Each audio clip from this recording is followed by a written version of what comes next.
यूं तो गोरखा समाज भारत के अलग अलग हिस्सों पे निवास करती आई है।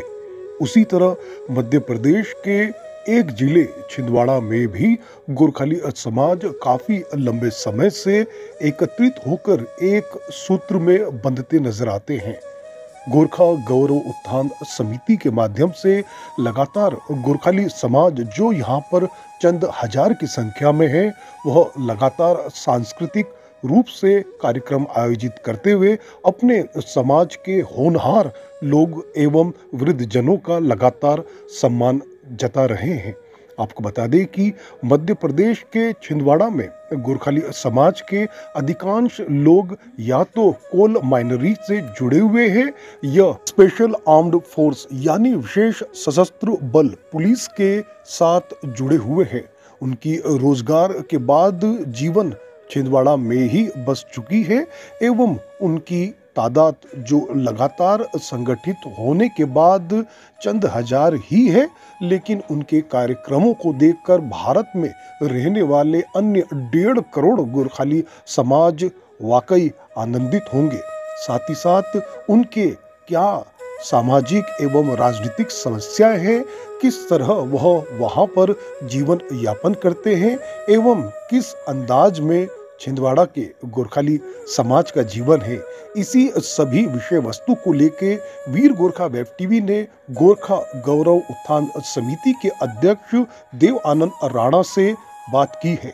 उससे पहले आपको बता दें कि गोरखा गौरव उत्थान समिति ने साल के शुरुआत में अपने समाज के होनहार प्रतिभाओं का सम्मान किया, साथ ही साथ वृद्ध जनों का भी उन्होंने आशीर्वाद लेते हुए उनको सम्मानित किया।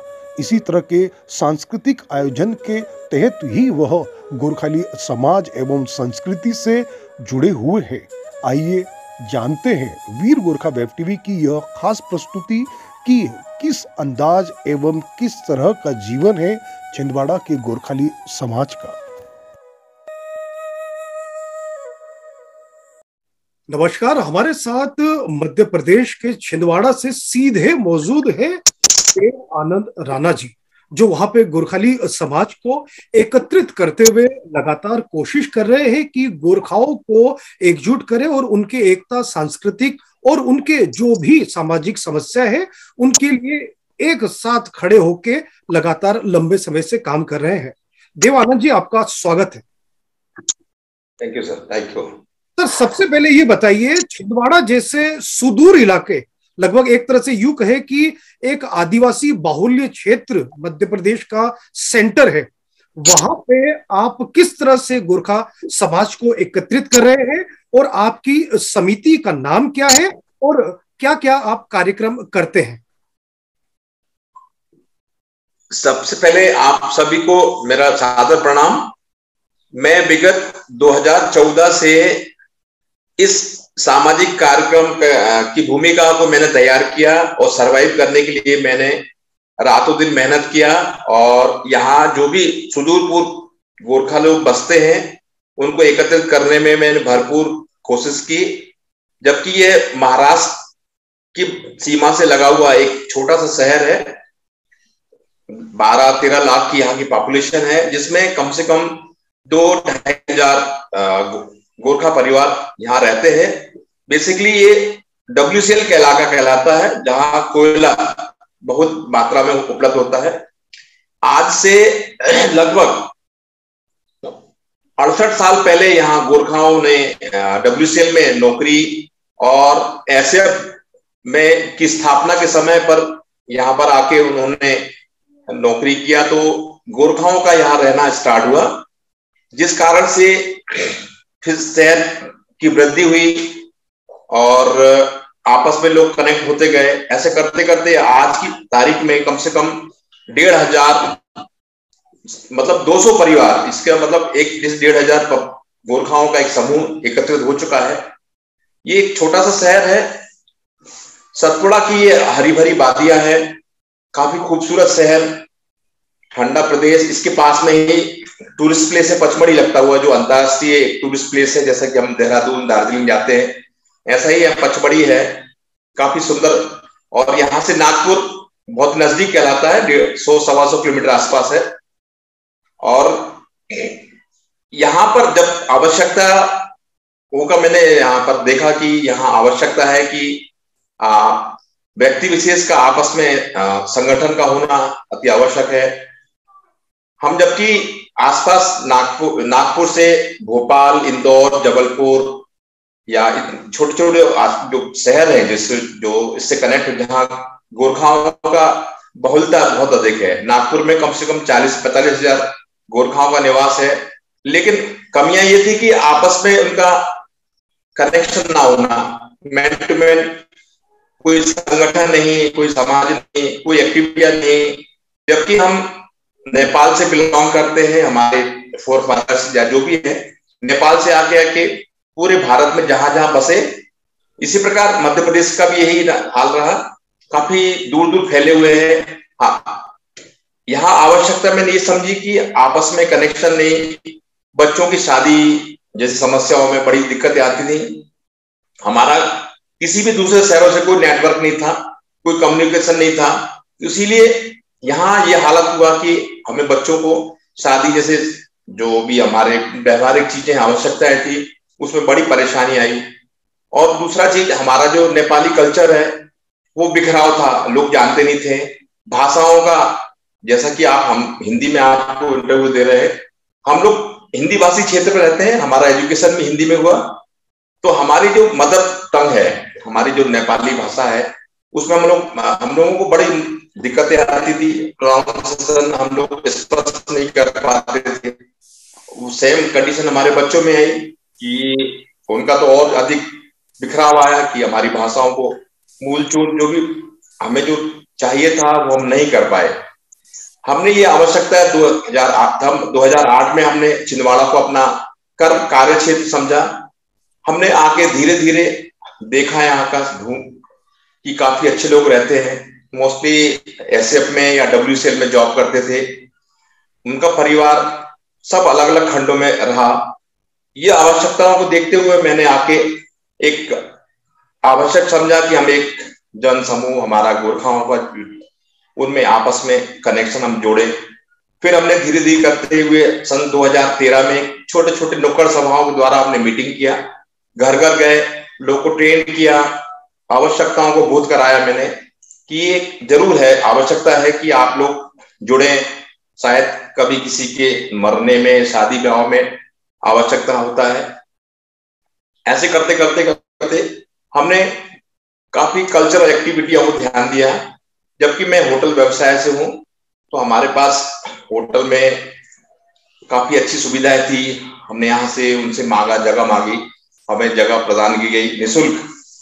तो हमारे लिए बहुत बड़ी उपलब्धि थी कि हमें कोई भी पैसे नहीं देने पड़े, जिस कारण से हमने सबको यहाँ ला के धीरे धीरे कर करके तैयार किया। अब इनमें स्टेज शेयर करने में लोग हिचकते थे, उनसे बनता नहीं था कि वो कैसे बोले, कैसे प्रेजेंटेशन दें, काफी झिझक थी। तो धीरे धीरे करते करते आज इस वर्ष लगभग मुझे 8 साल हो गए।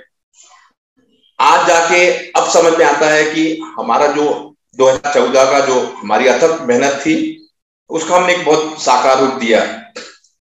हमने इसमें काफी एक्टिविटियां लगाई, बड़े बुजुर्गों को हमने सम्मान दिलाया। हमारे यहाँ बच्चे स्पोर्ट्स में काफी आगे रहे, उन्होंने जिस स्तर पर भी गेम्स में आगे आए, हमने उनको स्टेज शेयर कराया।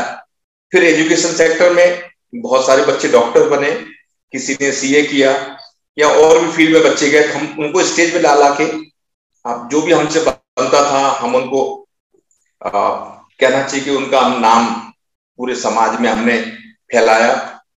तो उससे एहसास होने लगा कि एकत्रित में कितनी ताकत होती है। इस प्रकार से लोगों में ये बातें गई, उनको आवश्यकता लगी कि नहीं, समाज का होना अति आवश्यक है। ये सफलता हम प्राप्त करते गए। फिर हमने धीरे धीरे करते करते करते मीडिया, फिर हम इसमें फैलाव होते गए। फिर हमारा संबंध आप जैसे सम्मानी लोग से होता गया। फिर हमने अपने समाज को बिखराव के लिए छिंदवाड़ा को छोड़कर हमने और भी शहरों में अपना नेटवर्क फैलाया। आज ये स्थिति है कि हमने इलाहाबाद से लेकर जो सुदूर भारत में जहां जहां भी हमारे गोरखा बसते हैं, हम उन तक बात पहुंचाने में सफलताओं की ओर अग्रसर हो चुके हैं।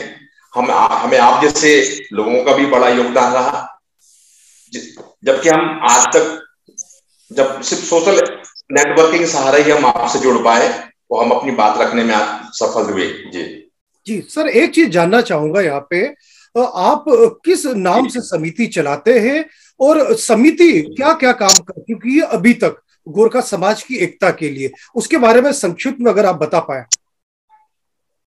मैंने सन 2008 में गोरखा गौरव उत्थान समिति छिंदवाड़ा, ये हमारा बैनर रहा, जिसके तहत बहुत जिस टाइम नेपाल में भूकंप की त्रासदी हुई थी, तो उस समय हमने यहाँ बहुत अधिक आपस में हमने घर घर जा जाके जो भी हमसे कंट्रीब्यूशन हुआ हमने कलेक्ट किया।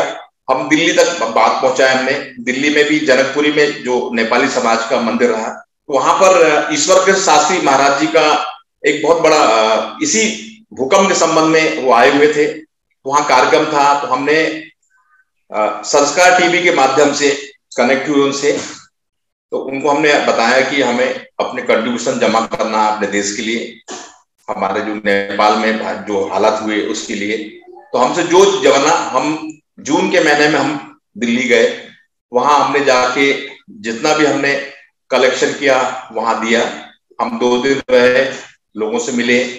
अब इसके अलावा स्वाइन फ्लू का दौर आया काफी 4-5 साल पहले, उस समय भी हमने बहुत भारी मात्रा में कैंप यहाँ पर अरेंज किए। लगभग जिस टाइप आज कोरोना ने अटैक किया हुआ है, सेम कंडीशंस उस टाइम भी आया था, स्वाइन फ्लू का दौर आया था। तब भी हमारे समाज के जागरूक जो भी व्यक्ति जो लोग थे, उन्होंने ओपन कैंप लगा के कम से कम 10-12 हजार लोगों को हमने स्वाइन फ्लू के टीके लगवाए। तो इसके अलावा फिर और भी एक्टिविटियां हैं, यहाँ वृद्धाश्रम है, और भी जो भी दयनीय हालत में जो आज जीवन बसर करते हैं हमारे गोरखा परिवार के लोग, तो इनकी हम पूरी जानकारी रखते हैं। जो भी दीनहीन, जो भी हमारे यहाँ बसते हैं, जिनके पास आज के समय के हिसाब से पूंजी नहीं है, जरूरत की चीजें नहीं कर पाते, लॉकडाउन में भी हमने काफी घर में जाके राशन का वितरण कराना, औषधि का वितरण कराना। इवन यहाँ तक कि हमारी पॉलिसी ये है कि जब भी हमारे समाज में किसी भी बच्चे का जन्म होता है, शादियां होती है, तो हम उसको अनुदान के तौर पे हम लोग 2000 रुपए तुरंत देते हैं। यदि कोई मृत्यु होता है तो हम लोग तुरंत राजक्रिया के लिए 2000 रुपए देते हैं। अब यदि कोई लंबी बीमारी से कोई ग्रसित होते हैं, तो उनके लिए हम लोग 10,000 रुपए अपने समाज से जो भी हम कंट्रीब्यूशन करते हैं, तो उसमें से हम उनकी देखभाल के लिए ये हमारी मदद करते हैं। इस टाइप से ये हमारा कार्य क्षेत्र है। जी सर, जिस तरह से किसी भी संघ संस्था के लिए उसके टीम का होना जरूरी है, तो अगर आप बता पाए कि आपके साथ कौन कौन जुड़े हुए हैं, और अभी तक जो मैं देखता हूँ खास तौर से आपके कार्यक्रम, उसमें देखता हूँ युवा, बच्चे और महिलाओं की बड़ी भूमिका है। तो आपके टीम में किस किस की भूमिका रही, अगर उसके बारे में बताएं तो मुझे लगता है कि एक आपके टीम के लिए भी एक मोरल बूस्ट होगा, इसने क्या काम किया है। जी,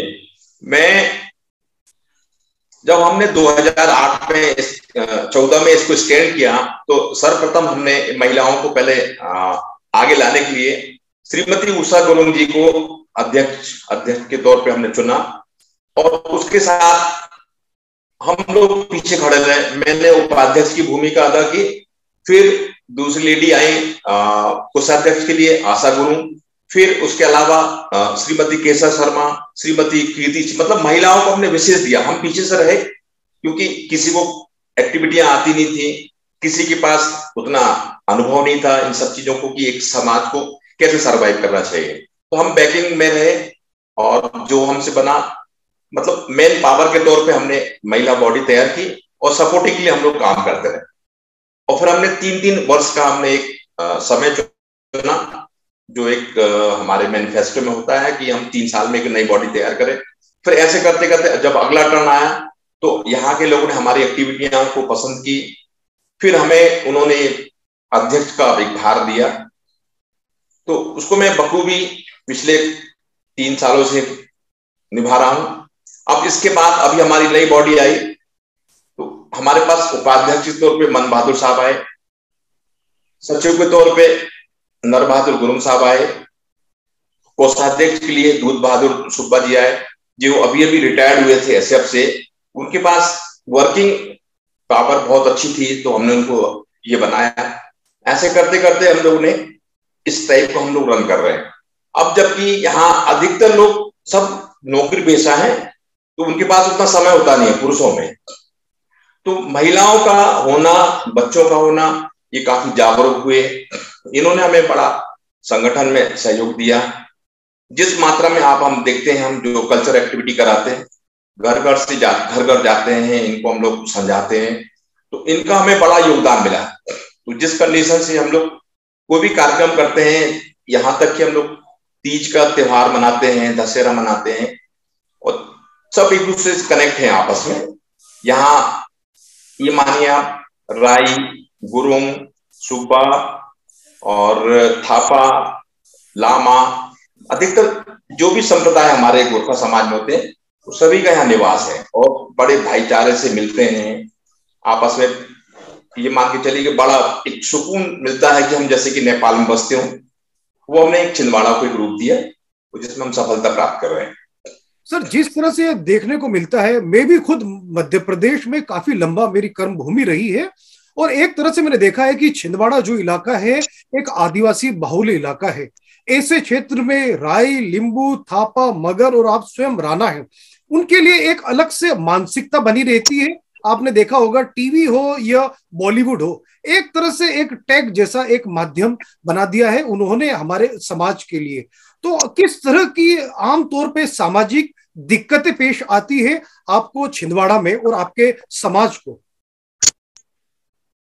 बेसिकली देखा जाए तो इसको लोग बोलते जरूर हैं कि ये आदिवासी बहुल क्षेत्र है, कि ट्राइब्स का है, लेकिन ऐसा नहीं समझ में आया। मैंने छिंदवाड़ा में देखा कि सुदूर पूर्व एरिया है, मतलब काफी जंगली एरिया है, काफी गहराई है यहाँ के जीवन, जो ट्राइबल जो लोग हैं।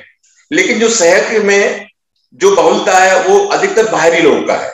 यहाँ तक कि यहाँ मारवाड़ीज है, गुजराती हैं, सिंधी हैं, बंगालीज हैं, पंजाबी हैं, इस जो अधिकतर जैसे शहरों में होते हैं, ये सब आके यहाँ व्यवसाय। सेम कंडीशन हमारे गोरखा समाज की रही। गोरखा समाज के लोग अधिकतर, आप ये मान के चलिए कि छिंदवाड़ा में जो गोरखा फुटबॉल के अंदर में, भारत के अंदर में भी ललित गुरुंग साहब, जिनका अभी अभी कुछ ही कोरोना के लगभग काल में देहांत हुए।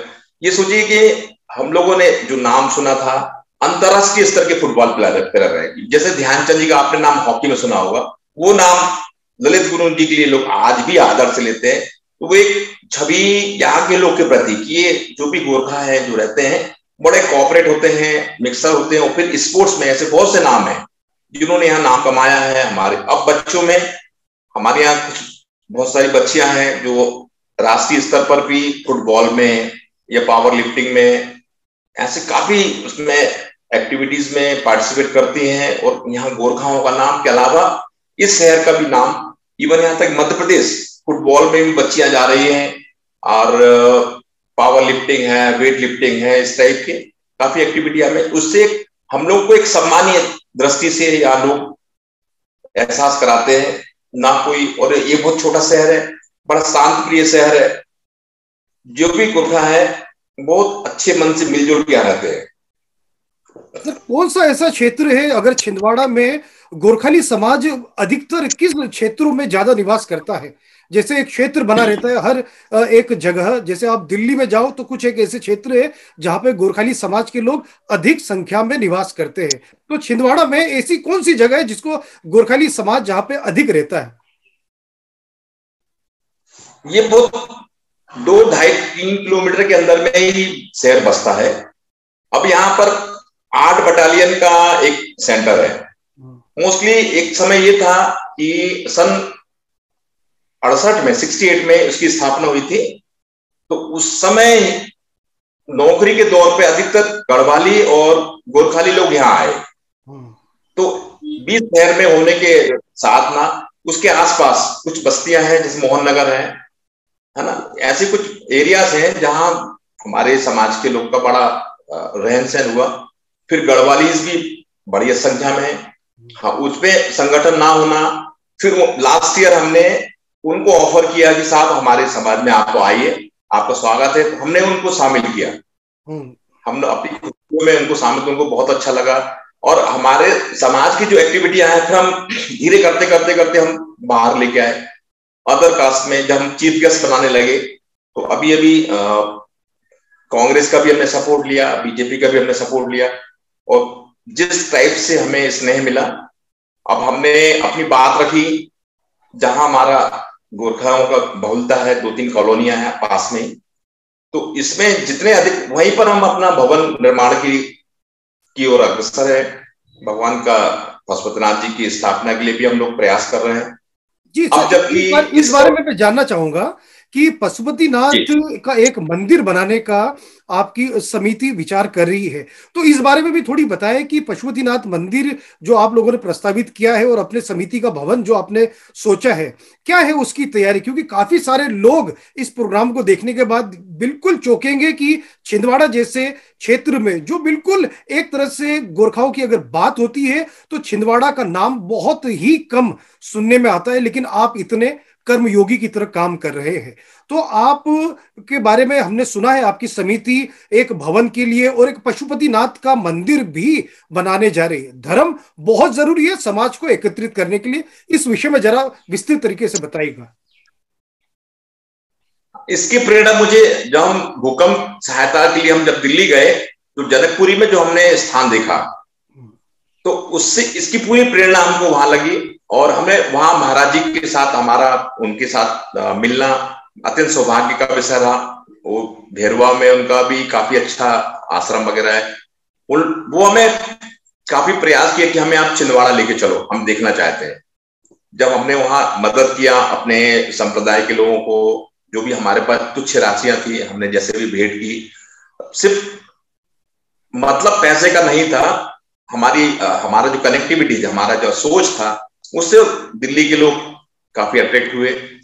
हमने वहां एहसास किया कि वहां पर, मतलब दिल्ली जैसे जगह पर इतना जहां भीड़ भाड़ होती है, वहां पर एक उन्होंने बढ़िया भवन एक ही जगह, और उसके ऊपर उन्होंने मंदिर निर्माण किया। तो वो सब सोच नेचुरली कि आज हमारे पास उतना धन नहीं है, हमारे संगठन में इतनी क्षमता नहीं है कि हम इतनी महंगाई के दौर पे हमने आलीशान कुछ बना सके, लेकिन आवश्यकता ही आज हमको बोध कराता है कि हम बड़े बड़े लॉन में कोई फंक्शन नहीं करा सकते, क्योंकि इतनी आर्थिक स्थिति उतनी अच्छी नहीं है यहाँ पर। जो भी है रिटायर्ड होते हैं, रिटायर्ड भी लोग मकान बनाते हैं, तो उसके अलावा कुछ बचता नहीं उनके पास। नौकरियां है नहीं, व्यवसाय है नहीं हमारे गोरखाओं पास में। तो ये सब सोचते हुए हमने, यदि हमारे पास यदि भवन होता, तो हम शायद हम अपने समाज के लोग की हम काफी अच्छा मदद कर सकते हैं। जो भी अभी छोटा मोटा जो परिवार है, हम उनको निःशुल्क, या हम जो भी कलेक्शन करते हैं, हम जो भी अटैचमेंट्स हम जोड़ेंगे आगे चल के। और सबसे बड़ा आस्था का हमारा रहा कि हम यहाँ से नेपाल हम नहीं जा पाते। इस मतलब आज का जो दौर है, कठिन समय है, तो हमें वो एहसास कराता है कि हम भगवान पशुपतिनाथ को हम यहाँ स्थापना क्यों ना करें। हम सब सुनते हैं कि हर शहर में एक न एक मंदिर निर्माण करते हैं, कभी तीज त्योहार आते हैं हम दूसरे मंदिर, बात वो नहीं है कि हम दूसरे मंदिर क्यों नहीं, लेकिन ये हमारा आस्था का प्रतीक है, हमारा एक चिन्ह है। जबकि हमारे खुद आराध्य देव भगवान है, तो हम क्यों ना यहाँ करें। तो वो एक एहसास होता है कि यहाँ के लोग शायद नेपाल दोबारा ना जा पाए, दूरी है, बहुत परेशानियां हैं। तो वो सब आवश्यकताओं ने हुई, वो एक सोच को आज हमें एक संगठन में एक ताकत दी, जिसके तहत अभी कुछ 2-3 दिन में ही हमने देखा कि जब हमने ये बात रखी, जबकि हम पिछले 8 सालों से इस प्रयास में थे, हमारा मोटो भी यही था कि हम एक भवन और एक मंदिर का निर्माण करें, लेकिन बोलना कुछ होता है, करना कुछ होता है। हमको 8 साल लग गए। 8 साल में जाके जब देखा, आज आप ये मान के चलिए कि आपको भी गर्व होगा कि छिंदवाड़ा ने हम लोग को एक नई जिम्मेदारियां कि हर घर से कोई 5,000, कोई 6,000, जो जिसकी जितनी श्रद्धा है, मतलब ऑटोमेटिक, मतलब हम भी अपने भूमि परचेस की। अब हमने राजनेताओं से स्तर पे बात की, तो उनका ये कहना होता है, जो कि गवर्नमेंट के लॉस होते हैं, कि आपकी स्वयं की भूमि होना चाहिए, उसके बाद ही सांसद निधि या विधायक निधि अनुदान देता है। तो उसके लिए हमने अथक प्रयास किया। मैंने स्वयं, मेरे पास स्वयं की भूमि थी, उसको मैंने आधे दाम में अपने समाज को एक टाइप से दान जैसा किया। तो एक शुरुआत मैंने की इसके लिए। अब वो लोगों को अच्छा लगा, अब लोगों ने बढ़ चढ़ के दान देना शुरू किया। तो अभी जैसे कि कल ही प्लान तैयार हुआ कि जैसे ही महाशिवरात्रि, पहली शिवरात्रि आती है तो हम वहां भूमि पूजन करें। तो वो हमने आज ही नोटिफिकेशन अपने समाज को निकाला, उसमें लोगों की सहमति भी हुई कि करना बहुत अच्छा है। ऐसे करके हमने इस प्रयास में सफलता की ओर निकल चुके हैं। बिल्कुल सर। साथ में एक दिमाग में एक प्रश्न ये आता है कि मध्य प्रदेश और छत्तीसगढ़ में बहुत सारे अलग अलग जिलों में, अलग अलग शहरों में बहुत सारी समिति है। तो आपको लगता नहीं कि मध्य प्रदेश और छत्तीसगढ़ के जितने भी संघ संस्था है गोरखाली समाज के, वह एक समन्वय समिति के तौर पे काम करे ताकि ताकत बड़ी हो, जिससे राज्य सरकार भी आपकी समस्याओं को गंभीरता से सुने। देखिए, संख्या बल हर कहीं उसकी एक कुवत रहती है, किसी भी सरकारी तंत्र या प्रशासन से काम अगर आपको निकलवाना है। तो इस दिशा में कभी आपने सोचा है कि अलग अलग जो आप मध्य प्रदेश छत्तीसगढ़ में हो उसको एकत्रित करें, एक ऐसी समन्वय समिति बनाए जो आपके सभी जो हित है, समस्या है, उसको दूर करने के लिए शासन के साथ मिलकर काम करे? आपका सवाल अत्यंत सटीक, बिल्कुल जो आपने आज जो भी बात रखी, ये मान के चलिए कि जिस टाइम मैंने ये संगठन को तैयार करने की प्रयास किया था, तो मेरा मोटो यही था कि हमारा नेटवर्क कहाँ है ना। जबलपुर जो नेचुरली मध्य प्रदेश का बड़े बड़े शहर हैं, भोपाल, जहां हमारे गोरखाओं की बहुलता है, ग्वालियर, सागर, जी ना, ये प्रयास रहा। अब जबकि नागपुर बाजू में लगा, वो भली वो महाराष्ट्र है, ये मान के चले कि 40 से 45 हजार मैं अपनी टीम लेके स्वयं गया। हमारा अपना प्रोग्राम लेके हम गए, जब हमें मालूम पड़ा कि वहां 40 से 45 हजार, जबकि हमारे छिंदवाड़ा में तो मात्र 1000-1500 के लोग आसपास हैं, सागर में भी उतने लोग नहीं है। हाँ, जबलपुर में या इंदौर, भोपाल बोले तो वहां बहुलता है, लेकिन कम्युनिकेशन गैप इतना अधिक है जिसका मुझे आज भी दर्द है। हम यही प्रयास में हैं कि हमें कनेक्टिविटी हम कैसे करें। सबने अपने अपना एक छोटा सा राजनीति ये अपना ग्रुप बना कर रखा हुआ है। और आप सोचिए कि जब हम लोग देखते हैं कि इंदौर में एक कार्यक्रम हुआ, भोपाल में हुआ, जबकि हमें कोई जानकारी नहीं, हम प्रयास करते हैं कि आप अपना चुनाव कर लेते हैं, ठीक है, एक छोटे स्तर पर ठीक है। राजनीति का एक फंडा, ये सबको मालूम है, संख्या बल पर होता है। यदि हम संख्या नहीं दिखाएं, ये हमारा उद्देश्य यही रहा। हम माननीय कमलनाथ जी के जब हमने स्टार्ट किया था, हम कम से कम 20-25 लोग का एक ग्रुप लेके उनके बंगले पे गए। यहाँ से कम से कम 5 किलोमीटर दूर ही उनका बंगला है, शिकारपुर।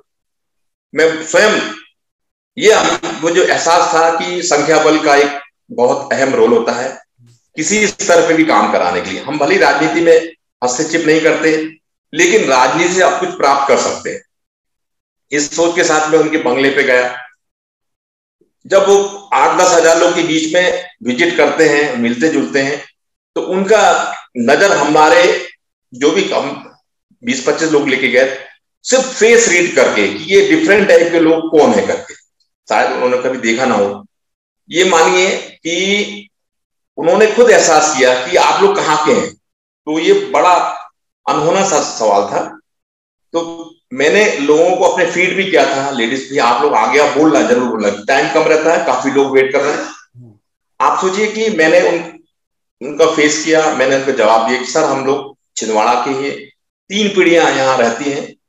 तो उनको कहता अच्छा इतने सारे लोग, तो वो इतने अट्रैक्ट हुए। तो आप ये मानिए जब से लेके आज तक वो एहसास कराया मैंने कि देखिए सब संख्या, आप लोग भली खंड खंड में विभाजित हैं, लेकिन आप जब तक संगठन या अपनी संख्या नहीं दिखाएंगे तो बड़ा मुश्किल है सरवाइव करना। तो वो मेरा प्रयास था, वो सफलता की ओर गया मैं। आज ये कंडीशन है, जब आज बीजेपी का दौर चल रहा है, केंद्र में गवर्नमेंट बीजेपी की, स्टेट में गवर्नमेंट बीजेपी की है, तो ये तो ऐसा कुछ नहीं है कि सब अपने अपने स्वेच्छा से जिसको जहां लीडरशिप अच्छी लगती है, राजनीति अच्छी लगती है, आप करें। लेकिन जब हम कोई कार्यक्रम करते हैं तो हमारा कहना यही था इनसे कि आप लोग अधिक से अधिक आए, दिखाएं। हमारा कल्चरल लाजवाब है, हमारे पास इतनी छटा है, हमारे पास इतना सारा कार्यक्रम है कि हम लोग, आप ये मानिए और भी जो समाज है, काफी जो एक्टिव है, वो आश्चर्य करते हैं कि आप जैसे लोग ये सब प्रोग्राम देते हैं, बड़ा अच्छा लगता है। तो उसमें हम प्रयास रहे और हमने जबकि पिछले इसी प्रोग्राम में जिनका ये, जहां हम अपना प्रोग्राम लेके जाते हैं जिस होटल में, लॉन में, वो ही बीजेपी से कनेक्टेड है, आज वो जिला अध्यक्ष है। आप ये मानिए उन्होंने स्वयं हम लोग को बोध कराया कि आप अगली साल अपने ही भवन में ये कार्यक्रम करेंगे। तो ये बड़ा अति उत्साह का विषय था। इसी प्रयास को देखते हुए हमने जमीन परचेज की और इसी 1 मार्च को हम उसका भूमि पूजन भी उन्हीं के कार्यक्रम से कराएंगे। तो शायद उसमें हमें बहुत बड़ा प्रोग्रेस दिखता है। बिल्कुल सर, जिस तरह से आप काफी अभी शेड्यूल आपका बिजी होगा, अंत में एक प्रश्न आपसे जो मेरे दिमाग में आता है, कई सारे लोग इस कार्यक्रम को जो देख रहे होंगे वो ये जरूर जानना चाहेंगे कि वहां पे गोरखाली जो समाज है पहुंचा कैसे।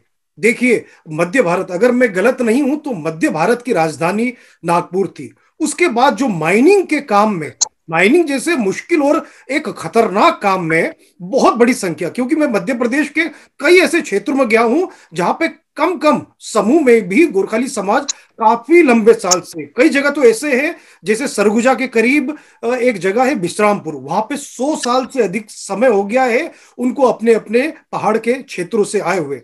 तो क्या कहानी रही है सर, इस बारे में अगर थोड़ी संक्षिप्त जाते आते बता पाए कि कितना पुराना इनका रूट्स है और किस तरह अभी तक उन्होंने सरवाइव किया है और आज का दौर जो उनके बच्चों का है वह क्या आगे कर पाएंगे समाज के लिए। जरूर सर, मैंने जैसे यहाँ इस एसएफ ब्रिटिश काल के आसपास ही यहाँ एसएफ मतलब जो पुलिस से रिलेटेड जो था, क्योंकि ये सुदूर पूर्व इलाका है, काफी जंगली इलाका है इसकी देखभाल के लिए, और इसको यहाँ पर जब स्टैंड किया गया एसएफ को, तो नेचुरली कि एसएफ या आर्मी में देखा कि आपकी प्रायोरिटी होती गोरखाओं को, गोरखाओं को कि बलवान होते हैं, भरोसे के होते हैं, ताकतवर होते हैं, तो वो एक प्रयोग था यहाँ पर। इसके आधार पर काफी गोरखास आए यहाँ पर जो नौकरी करने लगे। अब इसमें से ही निकल के ये WCL में गए, वेस्टर्न कोल्ड फील्ड में, क्योंकि छिंदवाड़ा उस टाइम शहर नहीं था बिल्कुल भी, एक जंगली इलाका था पूरा। यहाँ से परासिया 30 किलोमीटर है, जो WCL का बेल्ट पूरा है, जो नारदेव या शिवपुरी, ये माइनिंग एरिया जो टिपिकल जो जगह है। छिंदवाड़ा उस टाइम कोई शहर नहीं था, मैं भी इस समय बाहर से आके यहाँ सेटल हुआ, लेकिन यहाँ पर हरी भरी वादियां थी। यहाँ टीबी का बहुत बड़ा हॉस्पिटल इसलिए डाला गया, टीबी हॉस्पिटल की जंगली इलाका है, ठंडा होता है, क्योंकि टीबी के मरीजों को दूर रखा जाता था। तो ये टीबी सैनिटोरियम के नाम से एक बहुत जगह फेमस हुआ। आज जब माननीय कमलनाथ जी का जब मुख्यमंत्री काल रहा, तो उस टाइम उन्होंने एक मेडिकल कॉलेज की स्थापना के लिए बहुत प्रयास किया, काफी बड़े स्तर पर। उसका अंडर कंस्ट्रक्शन है, शायद 1-2 साल के अंदर में ओपन हो भी जाएगा। तो ये छिंदवाड़ा में एक इसी टाइप से यहाँ गोरखा बसते गए, जो रिटायर्ड हुए उन्होंने फिर वापस अपने घर, उनका जाना नहीं हुआ, कुछ दार्जिलिंग, कुछ देहरादून, इस टाइप से काफी दूर दूर से, नेपाल से काफी रिलेटेड हैं, जाते रहते। अब ये वेल सेटल्ड हो गए। अब वेल सेटल्ड की जैसे जैसे गवर्नमेंट जॉब निकले, WCL की सैलरियां बहुत अच्छी थी, मतलब उसके बाद एसएफ की समय के हिसाब से इनका सैलरी बढ़ती गई, अच्छे अच्छे इनके मकान बने, फिर बढ़िया बच्चों को उन्होंने यहाँ से बाहर भेजना शुरू किया, कोई नागपुर, कोई इंदौर, कोई भोपाल। तो बच्चे अब सरवाइव करने लगे काफी अच्छे अच्छे एजुकेशन में। अभी एक बच्ची ने CA किया, अब उसकी शादी गुजरात में हुई। अभी जस्ट 2 दिन पहले ही उन्होंने अफ्रीका की ओर गया हस्बैंड के साथ में, सुषमा थापा जी की बेटी है। तो एक बड़ा ऑनर का विषय है, उस बच्ची ने CA किया, सोचिए आप। अब ऐसी एक बेटी ने अभी टाटा कंसल्टेंसी सर्विस में जॉब किया। ये मतलब ये बड़ा प्राउड का विषय है। अभी 2 बच्चे, आप सोचिए कि बेंगलुरु जो फुटबॉल चल रहा है ये, उसमें उसको ज्वाइनिंग किया। मतलब ये बच्चे, एक लड़की, अभी एक बच्ची और है कल्पना थापा जी की बच्ची, वो फुटबॉल में एक नेशनल प्लेयर है, सोचिए आप। तो ये बच्चे या जो भी लोग हैं इस कदर से अपने समाज को गौरव दिला रहे हैं, तो वो हमें आवश्यकता ये लगी कि इनका नाम और ज्यादा हो। हमारी जो कनेक्टिविटियां, अब यहाँ सभी लोग वेल सेटल लोग हैं, और सवाल ही नहीं उठता कि जो भी इन्होंने कमाया, जो भी खर्च किया है उन्होंने छिंदवाड़ा को।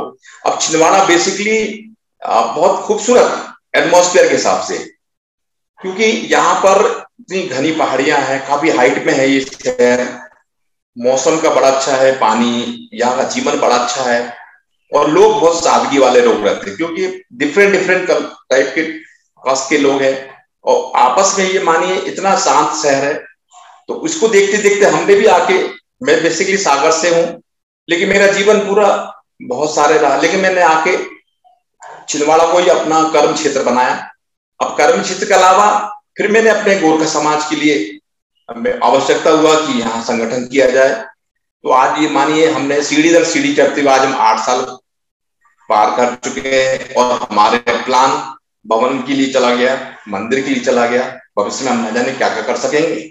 यदि आपका सहयोग रहा तो आप देखिए, हमें आपको भी यहाँ लाने के लिए मजबूर करना पड़ेगा कि आप भी हमारे छिंदवाड़ा आइए, हमारे बीच आइए, और हमें मार्गदर्शन दीजिए कि हम और क्या कर सके।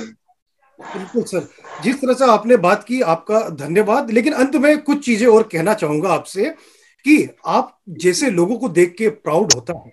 कहीं ना कहीं एक अलग अलग रहने वाले गोरखा समाज को जिस तरह से आप एकजुट कर रहे हैं, और साथ ही पूरे के पूरे मध्य प्रदेश के अलग अलग क्षेत्र, खास तौर से छिंदवाड़ा के उन सभी गोरखाली माँ बाप दादा दादी नाना नानी को भी प्रणाम है, जिन्होंने अथक परिश्रम करके कोलरी जैसे काम करके आज उनके बच्चे सीए बन रहे हैं, नेशनल गेम्स खेल रहे हैं, और साथ ही साथ बड़े बड़े शहरों में जाके आईटी के क्षेत्र में बड़े प्रोफेशनल बन रहे हैं।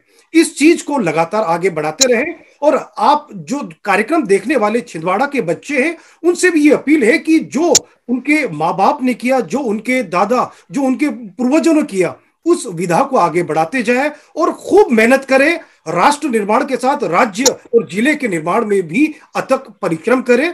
इस चीज को वो कतई ना भूले। सर, आपने हमसे बात की, आपका बहुत बहुत धन्यवाद। लगातार आपसे मुलाकात करते रहेंगे। नमस्कार सर। धन्यवाद। धन्यवाद। Thank you.